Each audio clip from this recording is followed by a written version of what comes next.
Ladies and gentlemen, and I use that term very, very loosely when it comes to you wrestling fans. This is the Alpha, the Omega of pro wrestling, the greatest wrestler alive today, the Greek god Papadon, aka your boy GGP.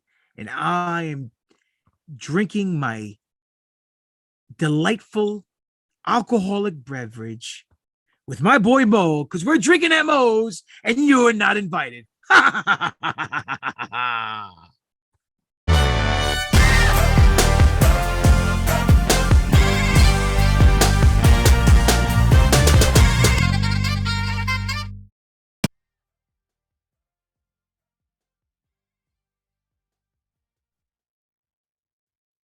All right, everybody. Welcome to Drinking at Mo's. Host Big Mo here. Be sure you to like, subscribe, all that good shit. It helps out with the pain in the ass algorithm. We are most places you can find your podcast. Today, I'm pretty excited to have with me the Greek god Papadon. How are you doing? I am doing fantastic. How are you? Oh, I can't complain. Getting to be a part of this social media tour for Wrestling Is Now for the big Lucky show. you. Oh, yeah. Nope. I consider myself very lucky. I'm very honored to be a part of it all. But first thing, I like to start off with each guest, more so the first timers, is what got you started as a fan, and then what got you started making the leap into the business? As far as being a fan goes, I do not remember.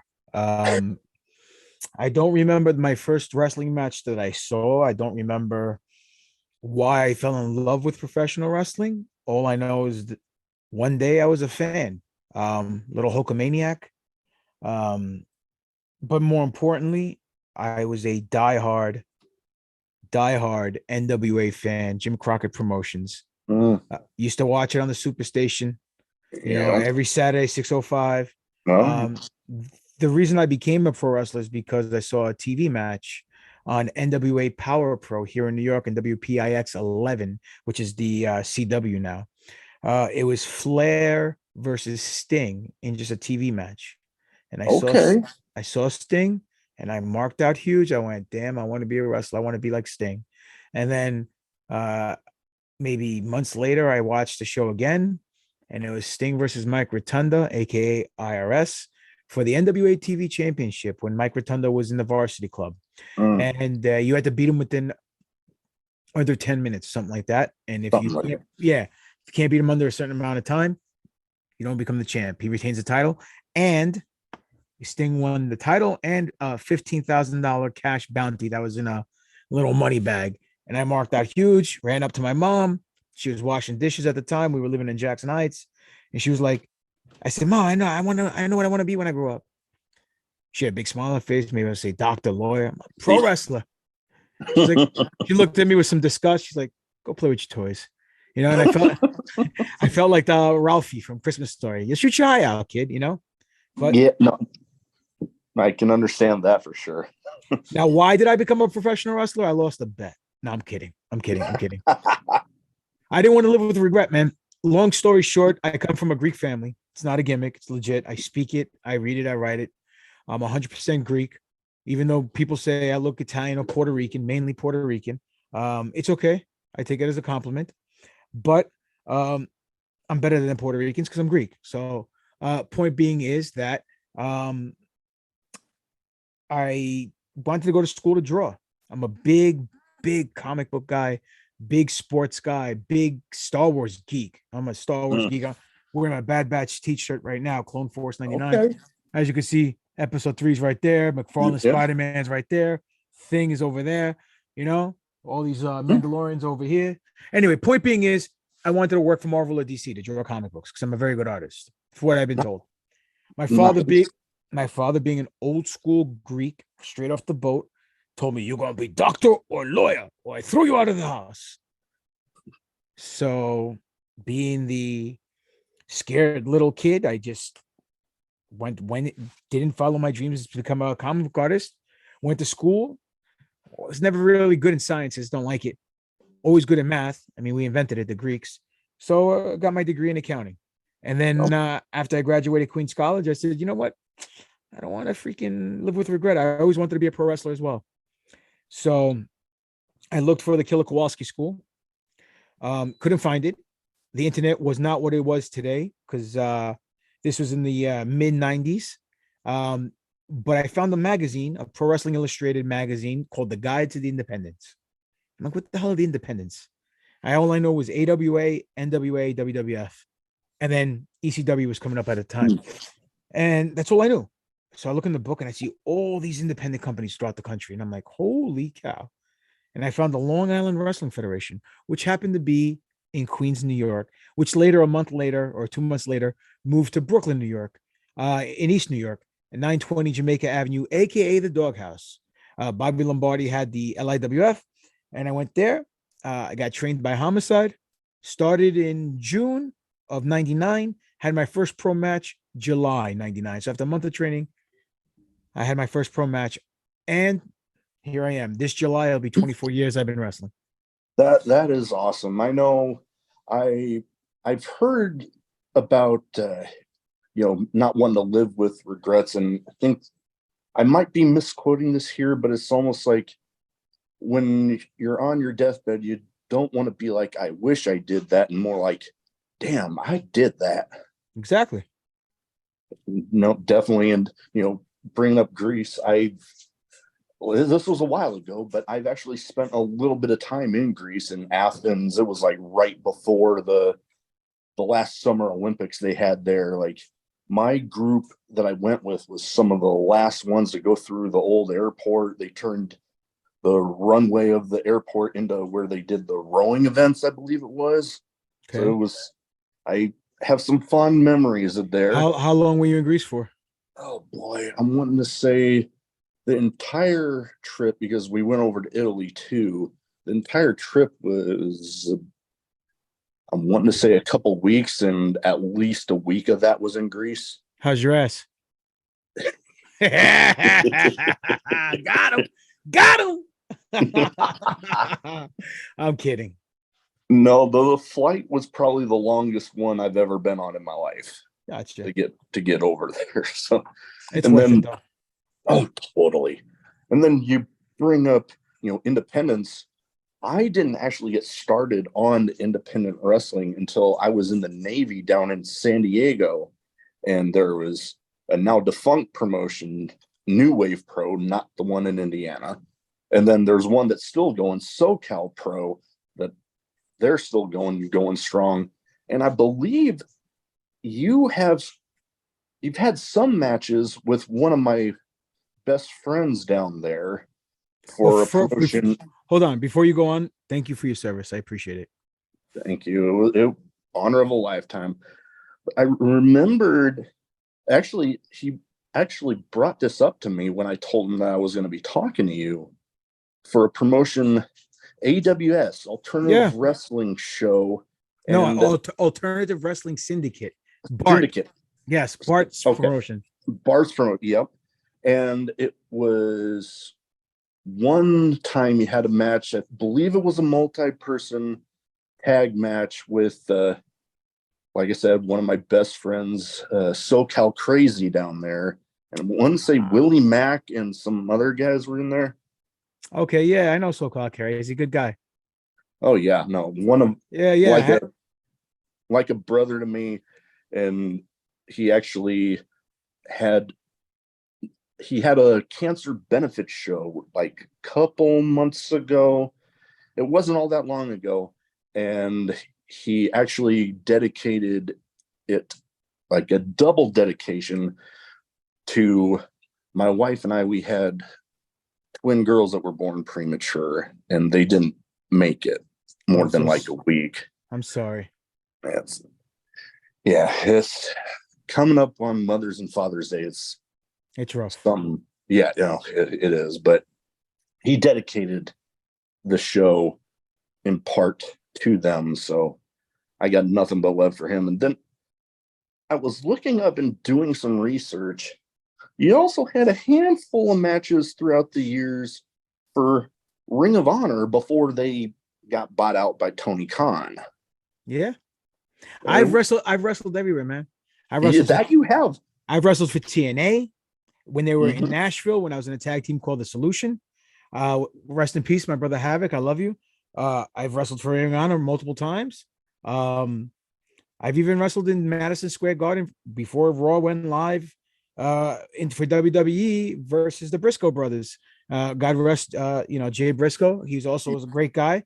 It was me and oh man, my CT is kicking in right now. Oh my God, he's gonna get so mad at me because I always call him the greatest partner of all time. It's a running joke between the two of us. He was from Ace Wrestling. He used to team with Donovan Morgan. What's his name? Oh, he's a good-looking dude, great wrestler. Oh, damn it. Oh man. It's on the tip of my tongue. I can't remember. Anyway, it'll come to me later on. But we wrestled the Briscoe brothers, beforehand. Had a great match and whatever. I also wrestled like Claudio and Chris Hero, their tryout match too. I think it was Nassau Coliseum or wherever the hell it was, Barclays Center, something. I don't remember. Yeah, something like that. Yeah, no, and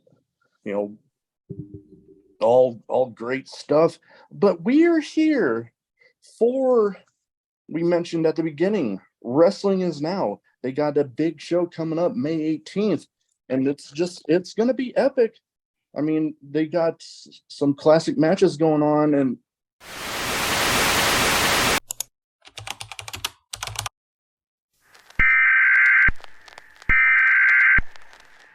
this is a national emergency alert broadcast system. This is not a test. I repeat, this is not a test. Please be advised and follow clear and concise instructions. Wrestling Is Now is under attack. All Wrestling Is Now personnel and staff are in danger.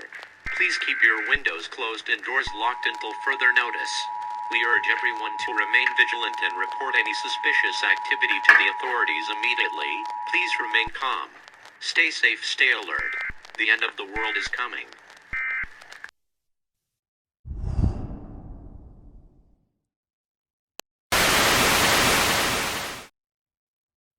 okay, that was. What was that?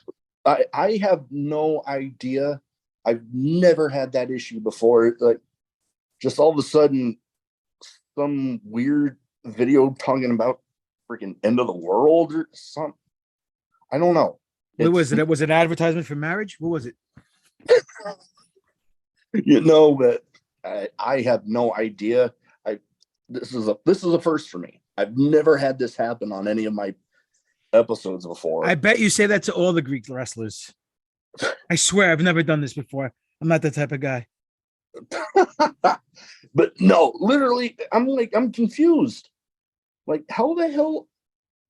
Like, you were the only one that has the link to this, so I'm like, I have no idea what the hell is going on. But anyways, I'm gonna keep that in there because I could probably try to edit, but you know what?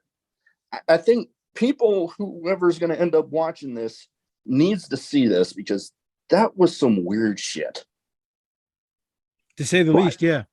Oh, yeah, say the least. But we'll just jump right back into it. We're gonna be talking May 18th. Wrestling Is Now, big show. They're gonna be crowning their first heavyweight champion in a rather unique match. The fatal elimination was 10 guys, you being one of them, right? Yes, sir. Can I just issue a spoiler alert to everybody right now? Go ahead. The match is going to be an amazing match. You have 10 of the best wrestlers in the world in the main event. But spoiler alert, I will be your first WIN, Wrestling Is Now, people. That's what WIN stands for. Yep. World Heavyweight Champion. If they want to put asses in seats and they want people to come to the shows, I'm the one who should have the strap around his waist because I'm the architect of WIN. So I draw the fucking house. Remember that. Yep. No, I don't think there's any arguing that.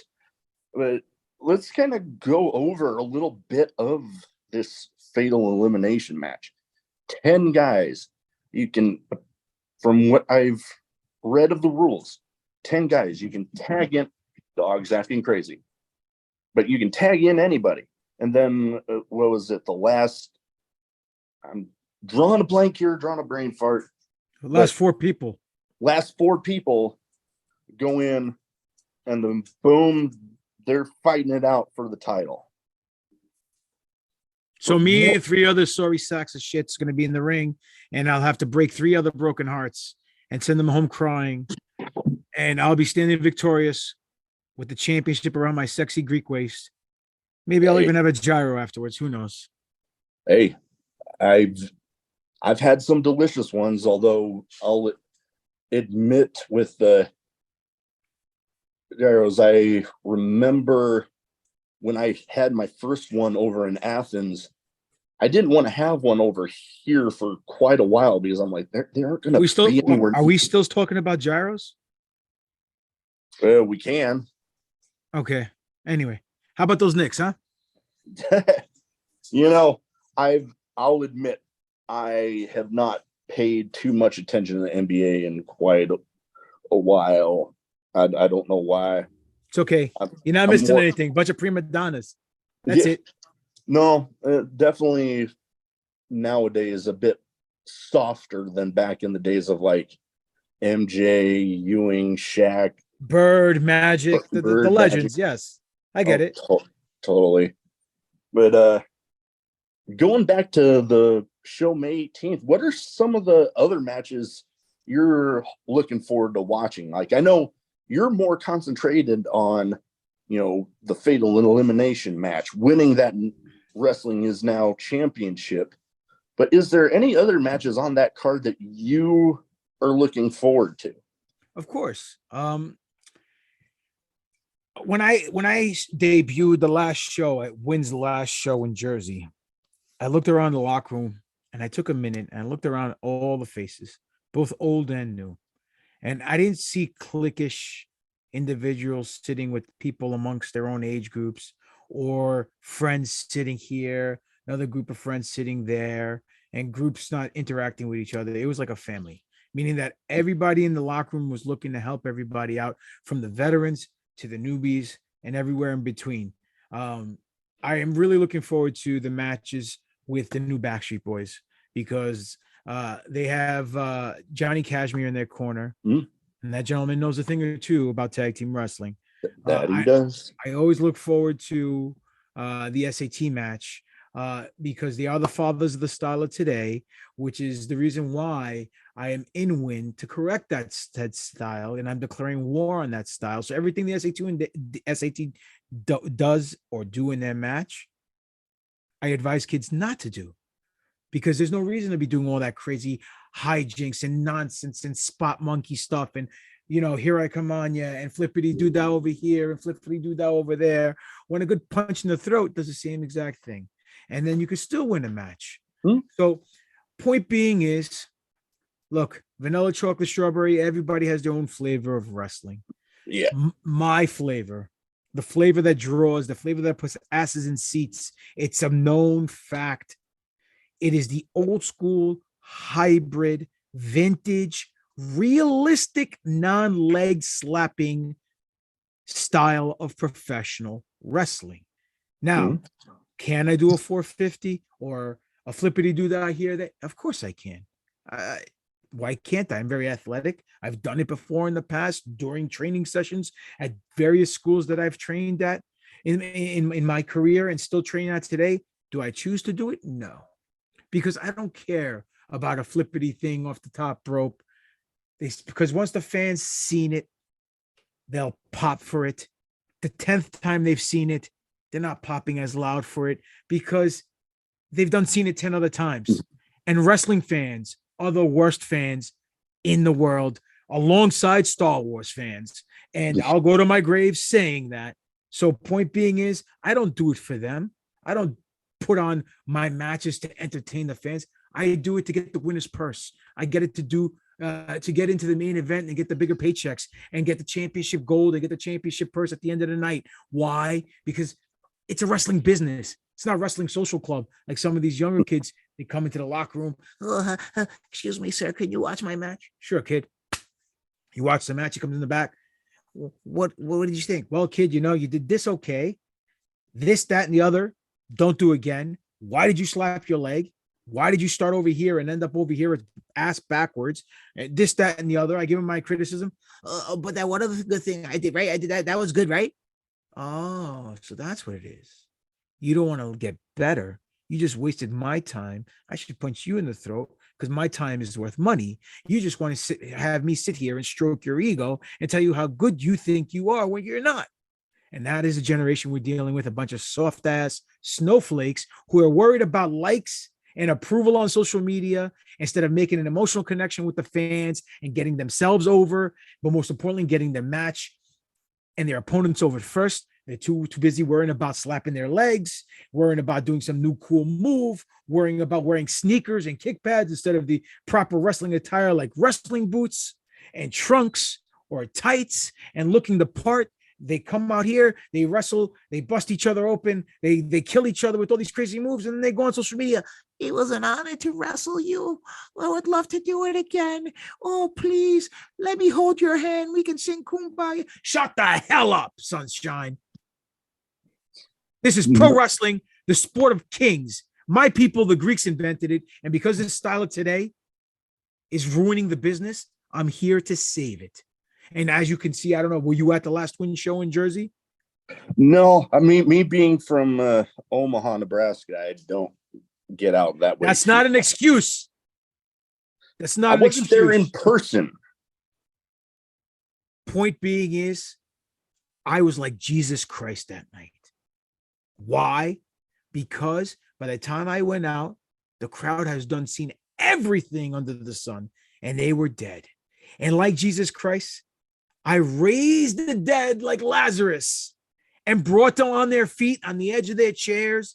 And I had them in the palm of my hand because I am not a professional wrestler. No. You could teach a monkey to be a wrestler.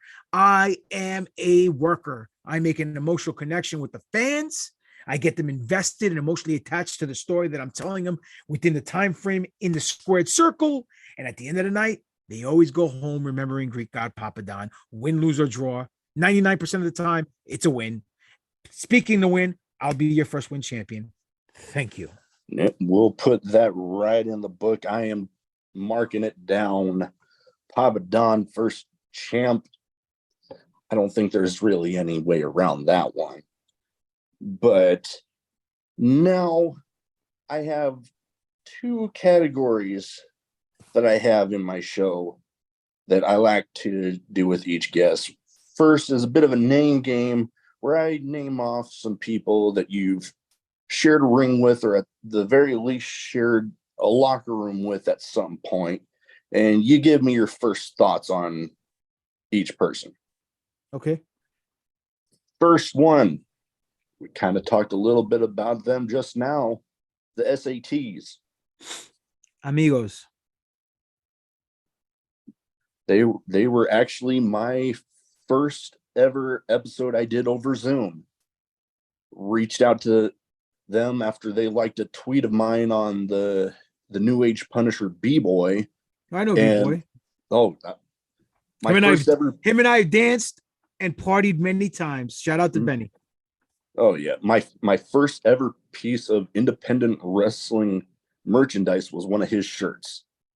But yeah, they liked a tweet of mine that I did on him, and then I'm like, holy crap, I had just heard about their matches with like the Hardys and the Briscoes. I'm like, holy shit.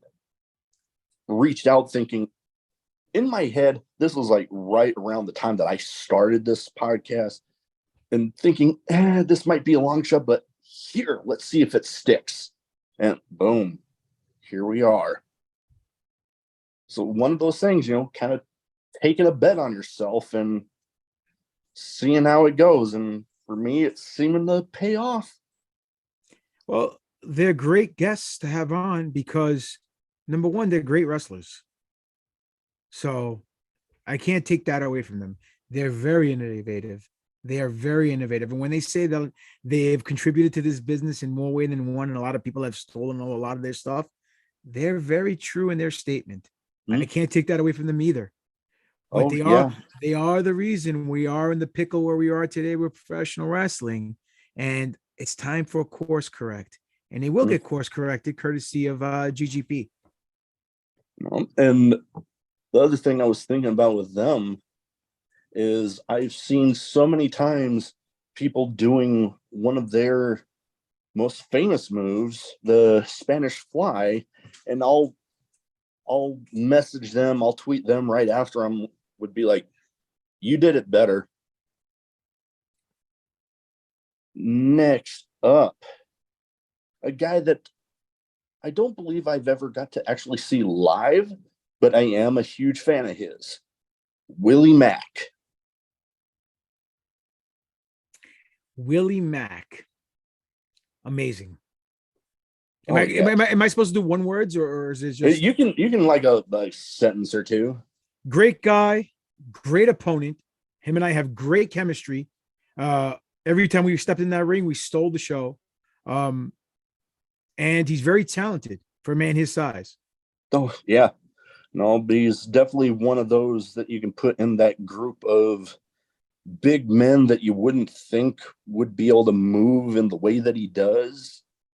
Very athletic, very quick moving, and almost a big guy that can move around somewhat of a cruiserweight like type of mentality, I guess. Yeah, he's very agile.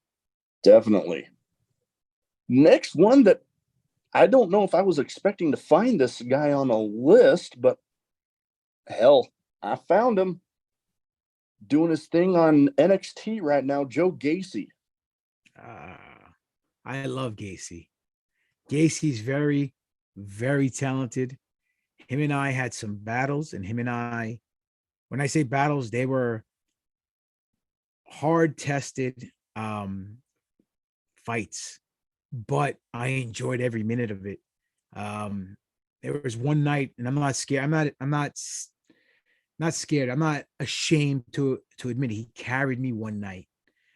We did back-to-back shows, and I wrestled Drew Gulak the night before in a show in Brooklyn, and we did like a superplex off the top rope. I gave Gulak a superplex, and it was a boxing ring that could be converted into a wrestling ring. They didn't take the beam out of the boxing ring, and we ended up taking the bump, and I messed up my back really bad to the point where I could barely walk. So the next night I was in Long Island at NYWC, and I was wrestling Gacy, and people saw me and they're like, how are you going to do this? I said, listen, when you get hurt, that's when you learn how to really work. Don't worry. I got this. And I walked up to Gacy and I said, look, I apologize for tonight. We've done this before. You know, we can go. We always have great chemistry. I'm going to need you to carry me tonight. I'm hurting bad. I can barely walk. So, guy, let's figure it out. Cool. We went out there. We went about maybe 5-6 minutes. Gave a good match for what it's worth, and he carried me, and I will always be grateful for that. So thank you, Gacy. Hey, that's awesome. Last but not least for the name game here, the guy that has been coming into his own after a bit of a release from WWE. Now he's done his thing with Pro Wrestling Noah and is getting in there with Ring of Honor and AEW. Timothy Thatcher. Timmy. I love Timmy. He's a good dude. Him and I, we've met when we did Wrestling Care, the tournament that took the best wrestlers in the United States. Was ran by Les Thatcher and David Jackson and Nigel McGuinness.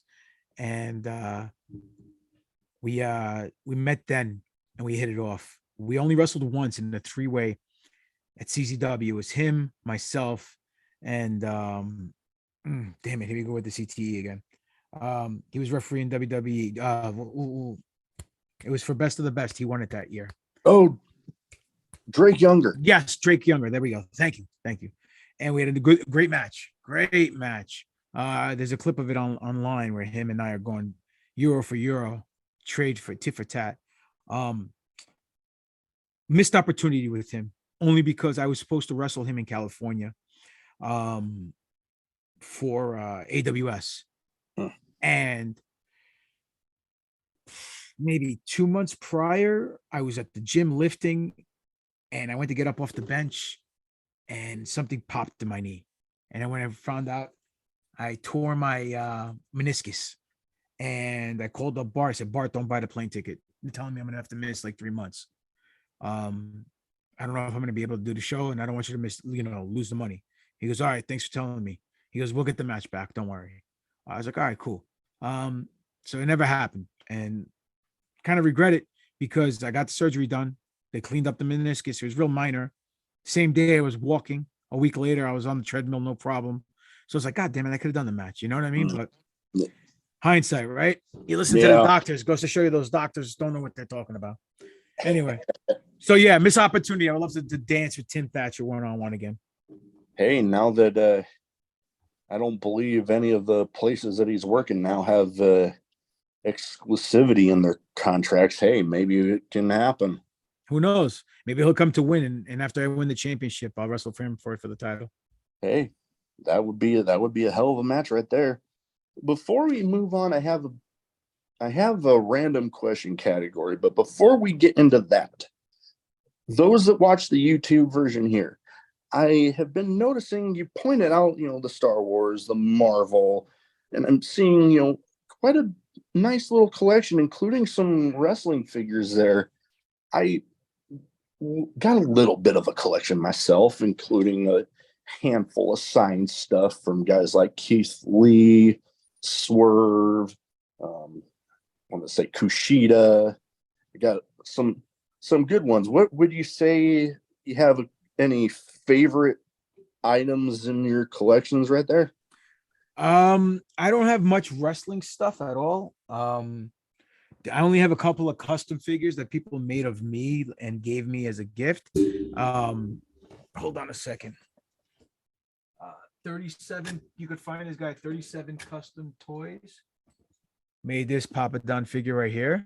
Ooh. Holding a red lightsaber, right? Out of one of those old school WWE figures. The Jax figures, I think they were called. Right? Okay. And then my co-host, because I do a couple of podcasts, right? He made me a figure as a gift for Christmas.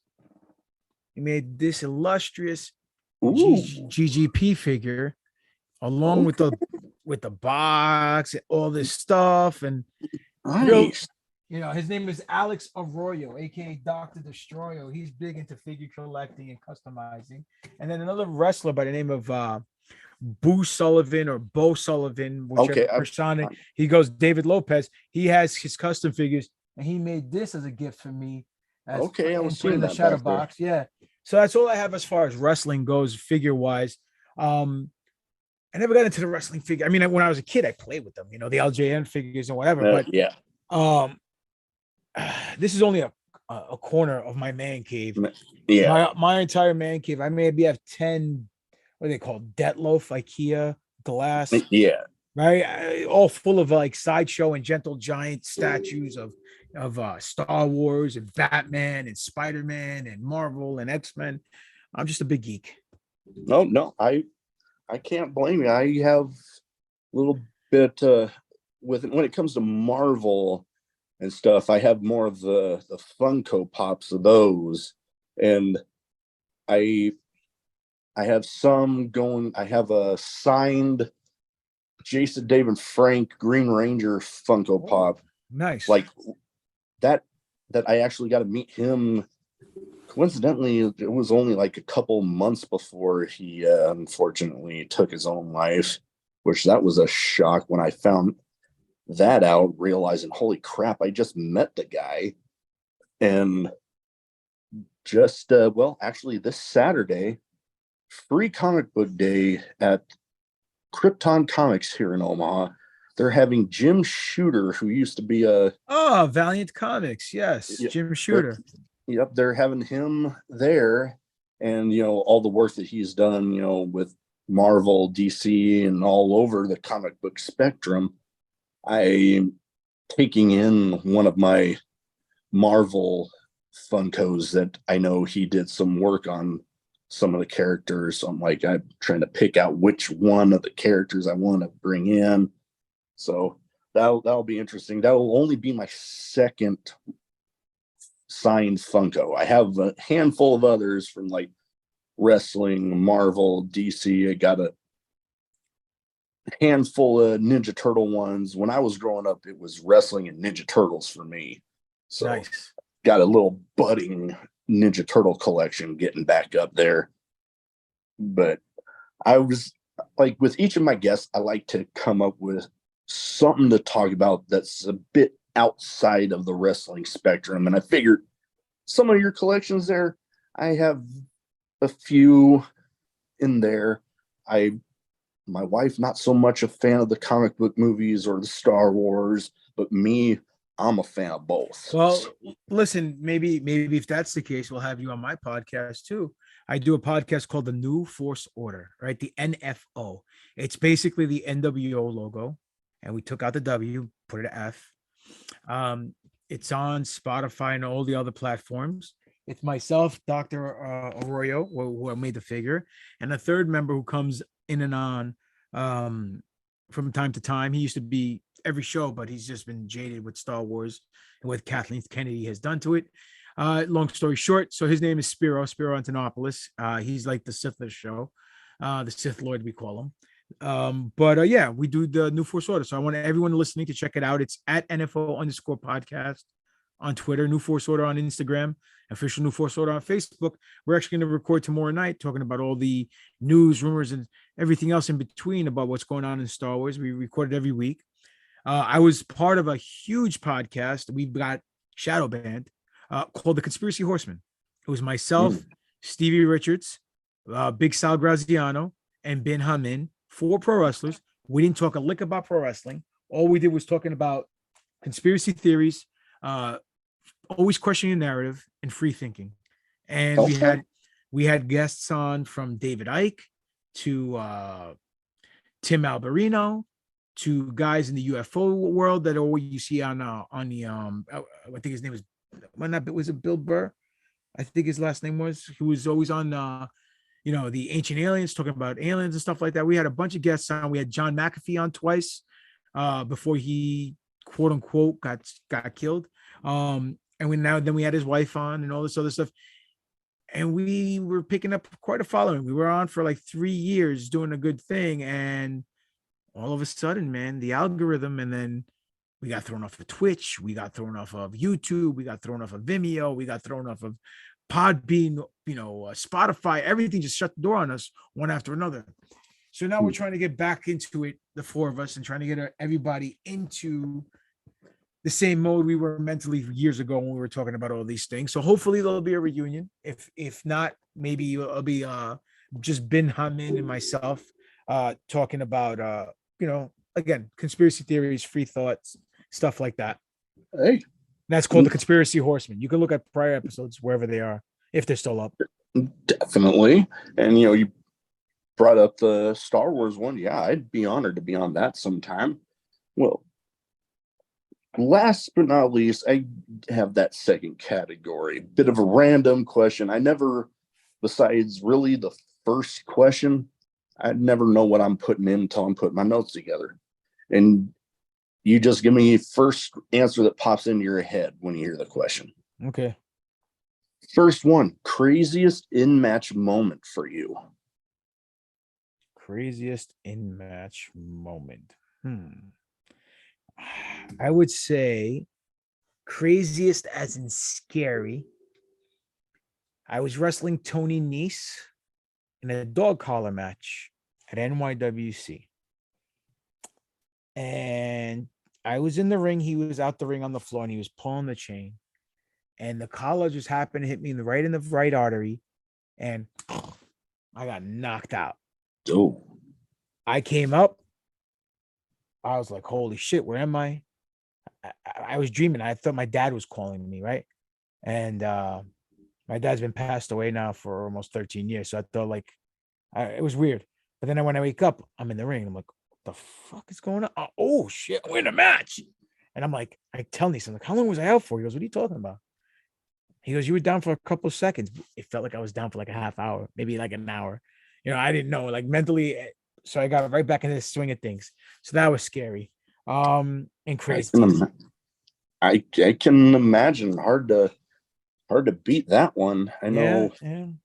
For me, I know, and this is one that I talk a lot about on the show, and I've actually been able to interview two of the guys involved in this moment. It was Jake Chris versus Joel Bateman in a Iowa death match at Sammy Callahan's promotion, Wrestling Revolver, in Des Moines, Iowa. And it ended by them taking 4 folding chairs and bridging 2 panes of glass on there. And then Jake's manager comes in, and I see him pull out a thing of lighter fluid. They light the glass on fire. My jaw was literally on the floor from the moment I see his manager roll in there with the lighter fluid. I'm like, oh God, no. All right. They did it. Boom, went through. Jake wins. It was some crazy shit. I hate that shit. I'll be the first one to tell you. I hate deathmatch wrestling. I hate all the nonsense. I know a few deathmatch wrestlers who are great guys, and I don't hate them.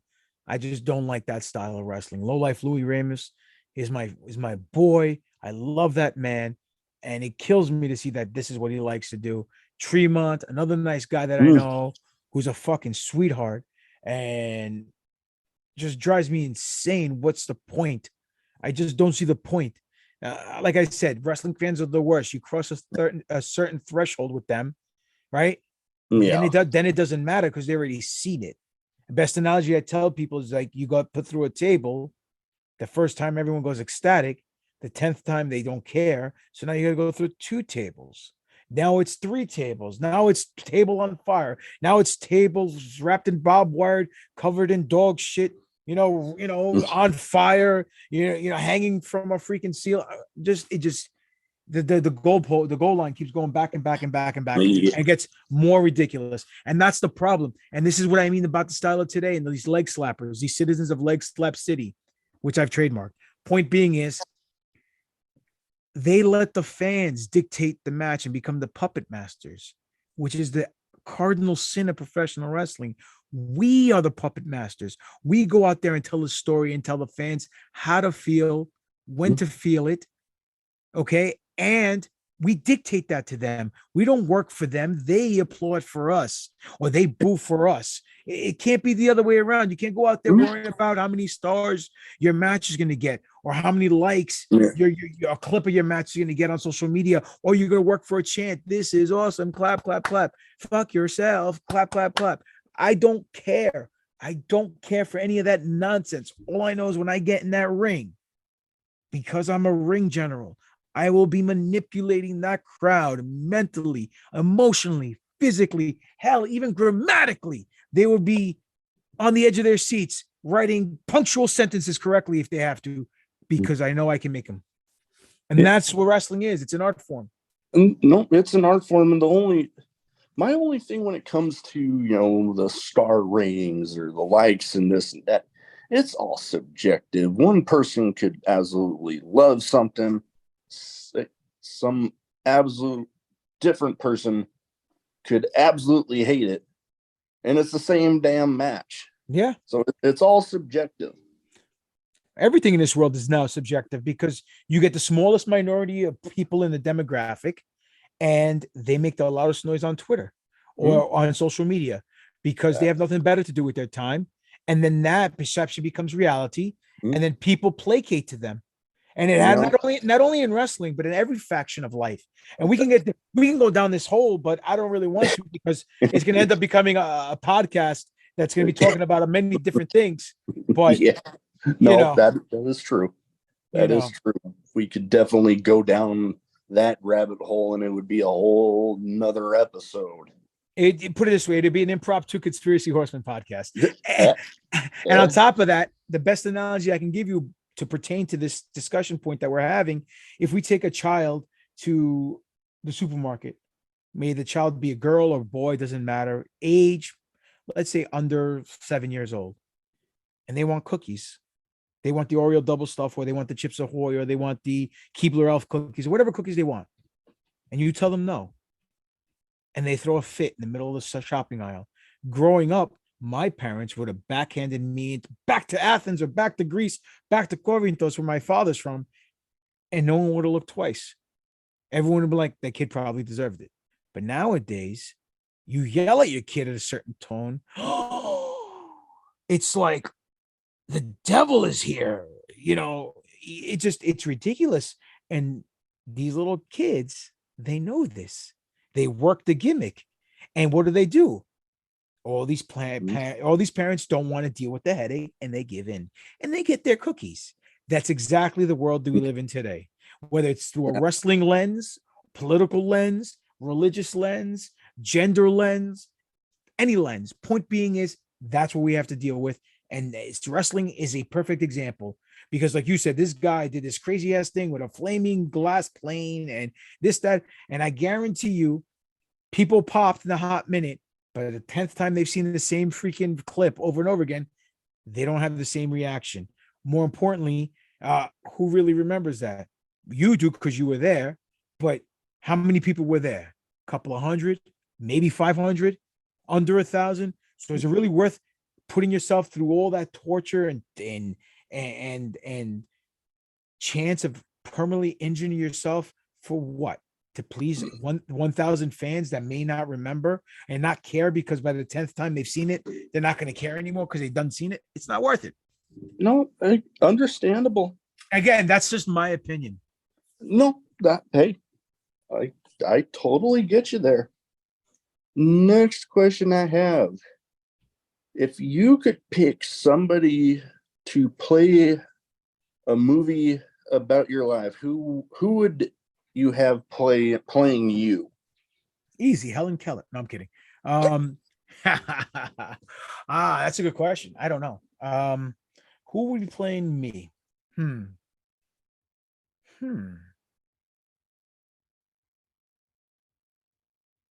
I don't know.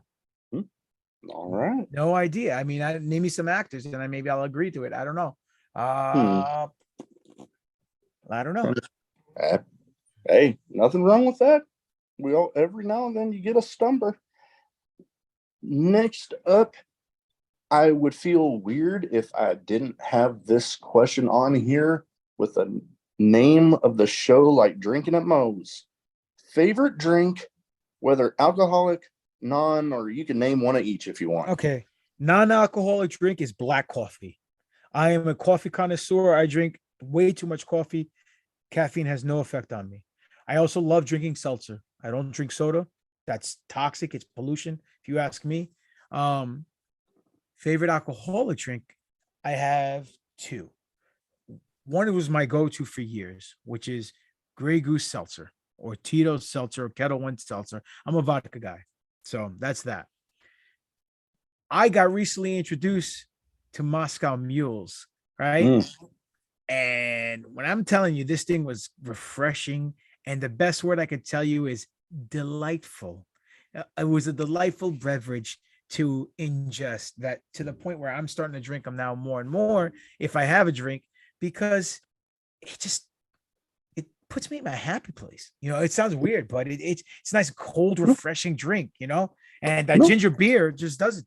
So I always have to say, Moscow Mule or vodka, a good vodka, seltzer. Okay. I've definitely had some good Moscow Mules.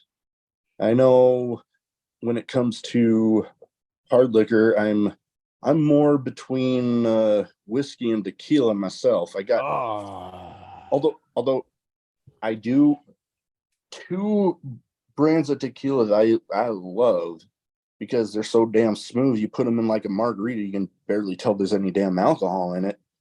One's Casamigos that was owned by George Clooney at one point, and the other owned by The Rock, Terramana.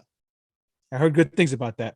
Oh, Terramana and Casamigos. Casamigos is a little bit more expensive, and Terramana a little bit cheaper, but same great quality, smooth as hell. Yeah, well, I had a bad experience with tequila when I was very young. Okay. No, I was working in a restaurant as a busboy. One of the waiters pours a shot, in the glass. I didn't know what it was. I'm like, what is it? Just drink it. What is it? One of those situations. Don't be a wussy. Just drink it. Who the fuck you talking to? I'm like, who do you call? I said, all right, fuck you. No lime, no salt, nothing. Jose Cuervo. Juventud could have pissed in that cup. It probably would have tasted better than that goddamn shot I did. It messed up my stomach that night so bad. You know what I'm saying? And I was like, oh. And now the smell of just tequila reminds me of that moment. And I can't do it. And as far as whiskey goes, I do like chasing shots of Jameson with beer. I mean, that's my tag team right there. I like that. But I'm not a big brown liquor guy because if I drink brown liquor, I get into a fight mode and I don't like to fight. Glenlivet's though, I do like a nice Glenlivet's. I can nurse that for a little bit, Okay. Last but not least, best advice for anybody wanting to get into wrestling. Don't. No, I'm kidding. Two things I always tell people. One, it's not something you could turn on and off. It's a lifestyle. That's the first thing.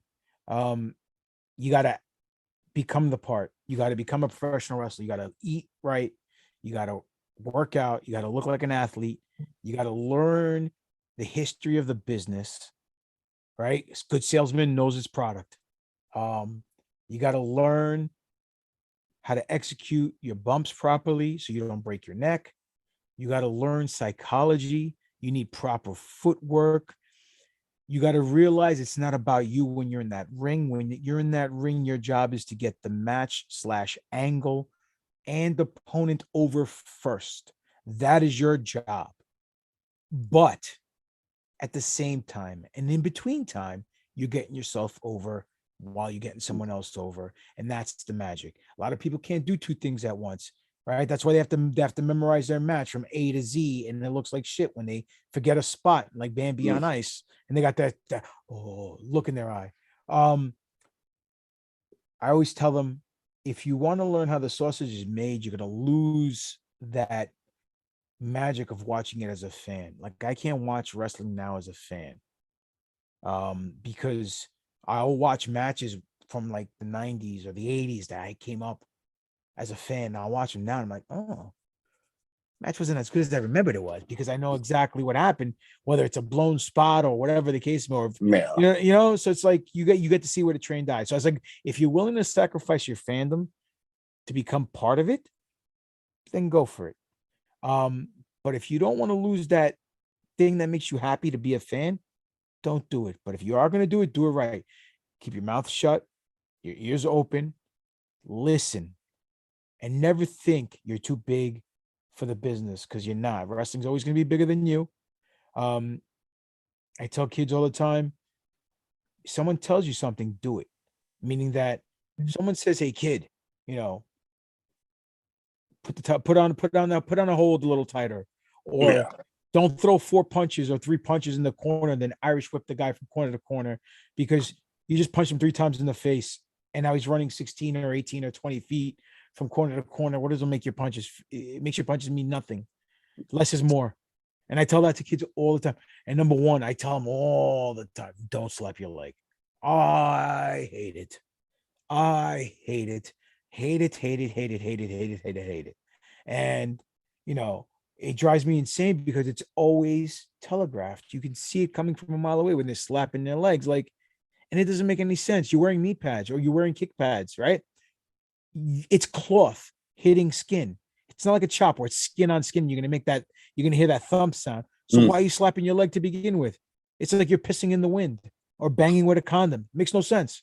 Yep. No, I've definitely seen some people that are hard choppers, so you can definitely hear the impact of how that sounds. Like, I remember he's backed by Bronson Reed now, but he was by Jonah going up against Jeff Cobb, and I was so close they would chop each other. You could see the little individual beads of sweat just flying off of them. Yeah. So but definitely some great advice for anybody wanting to get into wrestling. And there's one more thing I always tell them. Sorry to cut you off. No, go ahead. The money in professional wrestling is twofold. The money's in the sell and the money's in the heat. That's it. That's it. Plain and simple. People sell to get sympathy from the fans. People get heat from the fans so they can react and hate you. A good heel takes away what the fans want to see from the baby face. The fans need to vicariously live through the baby face to kick the heel's ass because they can't do it themselves. And that's how you get over. The more you do that, the more they believe in you. And the persona that you're exuding to them. And you got to realize that it's a lifestyle. You wrestle somebody, you don't go on Twitter and thank them or thank you for the opportunity. It was great. Or if you like perfect example. And I it's hard for me to say something because they made tons of money in that match and they made tons of money in their career. But Sting versus Triple H WrestleMania match. Triple H hits him with a sledgehammer, and afterwards they're shaking hands. Like, in real life, you pop me with a sledgehammer. Would I be shaking your hand afterwards? Like, no, I know you'd be why wanting they to pick up this. Yeah, I know why they did it, and I can't judge them. Those guys are two Hall of Famers, legends, icons who's made more money in this business than I ever made, or I probably will ever made, unfortunately. But point being is, it's still, I mean, if you do it, if they do it, then people are gonna see it and they're gonna do it. So it just trickles downhill. So no, I definitely get it. Anyways, before we go, I want to where can people find you social media wise? So if they don't already have their eyes on the Greek god, they can go ahead and get them there. It's real simple. Wrestling fans aren't too smart. They're not the sharpest tools in the shed. So I keep it simple. It's on Twitter at Greek God Papadon, on Instagram at Greek God Papadon. The YouTube channel where my matches and promos are on is Greek God Papadon. Subscribe, hit the notification bell. My YouTube, my Pro Wrestling Tees store is Pro Wrestling Tees / Greek God Papadon. If you go on Facebook, it's under my name, Demetrius Papadon. But if you type in Greek God Papadon, it takes you right to the page. Real simple. No, that is a way to keep it with a lot of people these days. And I guess we can't forget May 18th, Wrestling Is Now. Big fatal elimination match. First ever Wrestling Is Now champion going to be crowned. And I think we all know who that is going to be. The guest tonight, the Greek God Papadon. Well, I appreciate your confidence. Let me just give you a rundown of who's in the match so people can understand what's going on. Let's do that. Let's toss out the names, and I'll tell you a little something about them. You know what? You don't have the names. I don't have them written down. Okay, all right. No worries. I got it. It's okay. Just like my matches, I'll carry a kid. Don't worry. All right. So let's see who's in this match. There's 10 individuals in this match. Okay, I'm looking at the page right now. First and foremost, Brando Lee, young competitor, very agile, very educated feet, has a good chance of shining very high, very bright in this match.